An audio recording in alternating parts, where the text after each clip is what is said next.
Autre problème écrit, page 190 dans votre livre, c'est un problème où est-ce qu'on va vous demander de compléter un carré. Vous n'êtes pas obligé de toujours compléter un carré pour faire des problèmes écrits. Il y en a qui aiment ça, il y en a qui trouvent ça plus facile.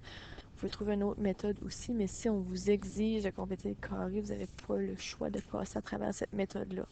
Puis l'exemple qui suit va vous montrer comment ça fonctionne. Fait qu'à la page 190, vous avez la situation où est-ce qu'il y a un conseil étudiant qui, à chaque année, offre des séances de photos aux élèves. Et ils savent que l'année dernière, ils ont chargé 10 pièces pour chaque photo qui était prise, puis il y a 400 élèves qui se sont présentés. Fait que s'ils veulent calculer leur revenu, l'argent qu'ils ont fait cette année-là, tu fais le prix demandé fois le nombre de séances de photos que tu as faites. Fait que l'année passée, ils ont fait 4000 $ de revenus. Fait que le revenu, dans ce cas-ci, si vous regardez à ça, ça c'est votre Y, puis là, le nombre de séances, puis tout ça mis ensemble, on va faire une équation avec les X.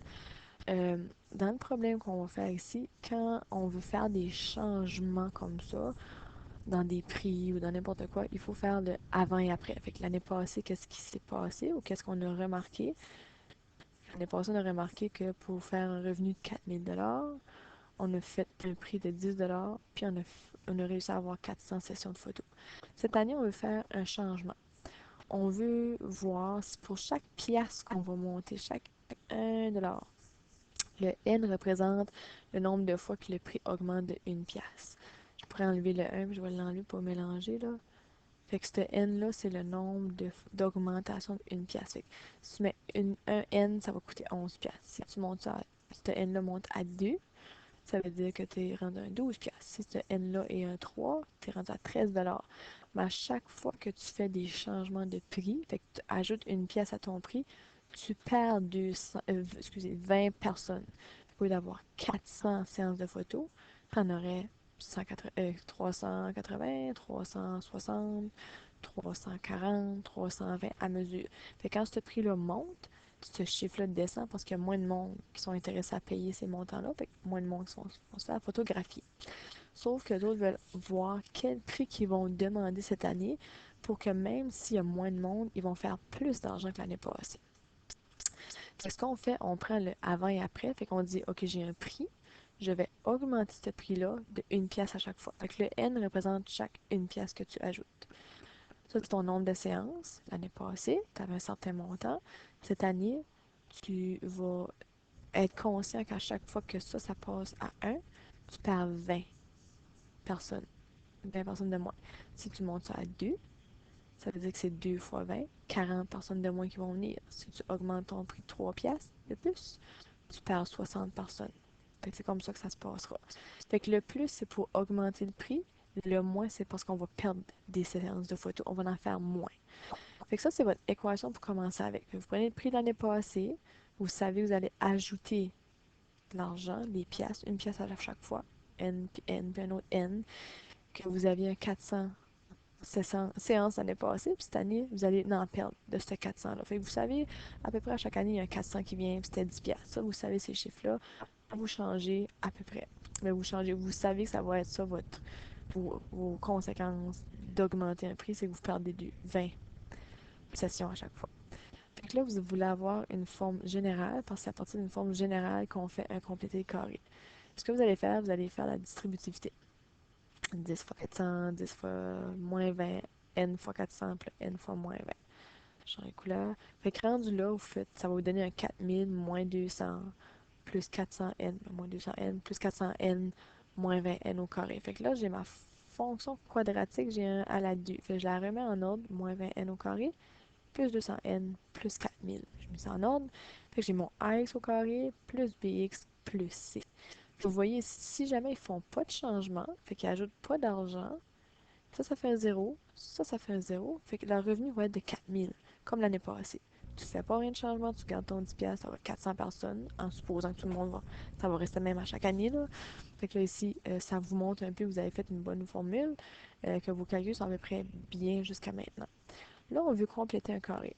Quelqu'un qui veut pas compléter un carré pourrait facilement aller calculer PQ avec les formules que vous avez, moins B divisé par 2A, etc. Mais là, on vous demande dans le problème de passer par un complété carré pour trouver votre réponse. Mais si c'est pas demandé, comme je disais, vous pouvez passer par là pour passer d'une forme générale à canonique, qui est celle-là. Fait que nous autres, ce qu'on fait, on passe de général à canonique, puis entre les deux, on complète un carré. La manière de compléter le carré, on va effacer ça, ben, c'est en regardant qu'est-ce que j'ai pour mon A. Fait que le A, dans ce cas ici, il n'est pas égal à 1. Oups, ça c'est un A là. Pas égal à 1. Ça veut dire que je prends mes deux premiers termes qu'on a fait à matin ou hier, puis je vais factoriser, je vais sortir un facteur commun. Fait que si moins 20 va dans les deux termes, puis je divise ce terme-là par moins 20, puis là je mets mes crochets pour dire que je m'occupe juste des deux premiers, puis je laisse ici tout seul. Comme d'habitude, je m'en occupe pas. Je divise 200n par moins 20, ça me donne moins 10n.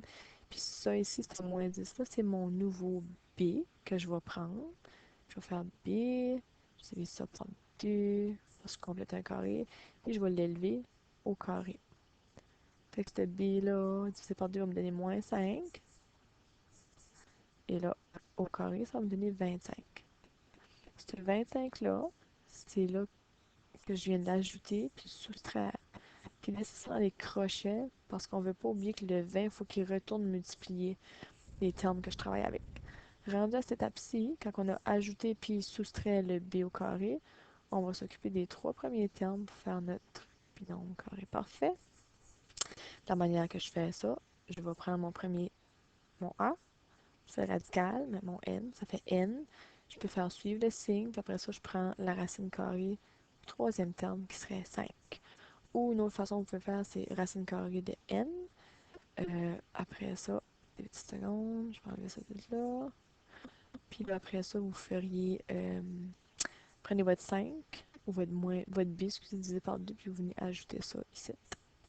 Fait que je prends le n, sa racine carrée, il me reste n, puis je m'en vais écrire mon b là, qui est moins 5. Puis ça me fait une autre façon de faire ma parenthèse au carré. Il faut juste pas vous oublier de mettre ça au carré, parce que c'est ça une forme canonique. On a une parenthèse au carré.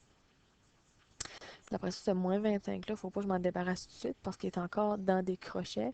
C'est là que je vais remettre le 20, je vais distribuer le 20 dans mon crochet. Fait que le 20 négatif va venir se placer dans la parenthèse parce qu'il vient multiplier le 1 qui est juste ici, qui est pas vraiment là, mais qui est là.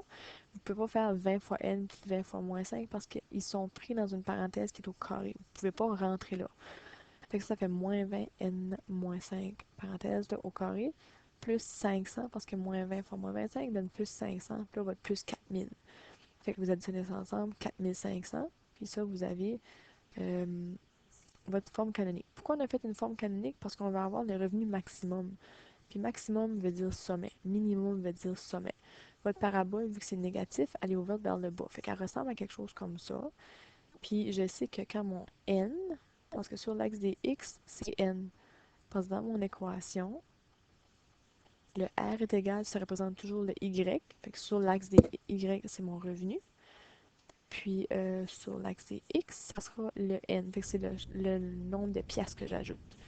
Ici, ça aurait dû être un 4000. J'ai vu une petite erreur là. Boop, 4000. Donc ça veut dire que si jamais je ne fais pas de changement, puis mon N est 0, je mets N0 là, puis je fais mon calcul, j'aurai 4500 4000, excusez, comme réponse. Ça veut dire que si je ne fais pas de changement l'année passée, je fais le même revenu. Sauf que je fais des changements. Pour avoir un revenu maximum, ça veut dire que si ce N là veut dire 5 piastres. Si j'ajoute 5 piastres à mon prix, à ce moment-là, je suis capable de retirer un revenu maximum de 4500. Je suis capable de faire 500 piastres de plus que l'année passée. Je peux juste corriger quelque chose ici, là. Le sommet est à 4500. Dans ce cas-là, puis ça, c'est 4000 de même. Puis je vais aller effacer de quoi? Mesure. Fait que c'est ça, vous avez à ce point-ci, trouver votre sommet, puis, mais le sommet a une signification.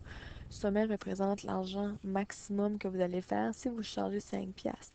Parce que si je reviens là, ici, le prix changé, puis ça ici, en ayant comme réponse n est 5 dans mon sommet, ben ça me dit que à cette heure, le prix, si je retourne avec les équations, là, j'avais, pour le prix, c'était un 10, puis j'allais faire un changement de n. Oups, comme ça. Un peu croche, là. Ça veut dire que mon NC est 5. Maintenant, ça me coûte 15$ à aller me faire prendre en photo. 15$. Puis je savais que si je changeais N de plus, donc, oups, c'est pas mal croche, je m'excuse, j'allais perdre des séances photo. Puis en perdant des séances photo, c'est le même N. Fait que ça, c'est un 5 comme ça. Fait que ça veut dire que, je m'excuse, c'est pas... Oh, mon Dieu Seigneur, c'est pas trop beau, là. Je ferais des rangs, oh, pédale, comme ça. J'aurais peut-être dû l'écrire. Fait que c'est ça, fait que vous avez un 400 de l'année passée, puis vous savez, vous allez perdre 5 fois 20 séances parce que vous avez monté de 5 piastres. Fait qu'à chaque pièce que tu augmentais ton prix, tu perdais 20 personnes. Fait que dans ce cas ici, ben, ça sera 400 moins 100, fait que tu vas faire 300 sessions au lieu de 400. Puis 300 fois 15 fait 45 avec 2 zéros. Ça, c'est ton revenu maximum. Tu vas faire de l'argent à monter ton prix, même si tu prends moins de personnes en photo. C'est un peu comme ça que ces problèmes écrits-là se font là. Fait qu'ici, j'ai tout expliqué ça en tapant, là. Fait que vous pouvez vous fier là-dessus pour relire. Fait que c'est un peu comme ça qu'on fait ces problèmes écrits-là. On fait l'année passée, qu'est-ce qui s'est passé. À partir des nombres de l'année passée, on fait des changements. On ajoute ou qu'on soustrait des montants qu'on veut changer. Puis il y a toujours une conséquence au changement de prix par rapport à l'année passée. Vous faites votre distributivité, vous avez une forme générale qui apparaît. Puis après ça, à partir de sa forme générale-là, vous allez compléter un carré ou faire PQ si vous n'êtes pas exigé. Puis on fait ça parce qu'on veut trouver le sommet, on veut trouver P et on veut trouver Q. Puis n'oubliez pas quand vous sortez P, son signe change dans ce cas ici. C'est un peu comme ça qu'on fait ces problèmes écrits là.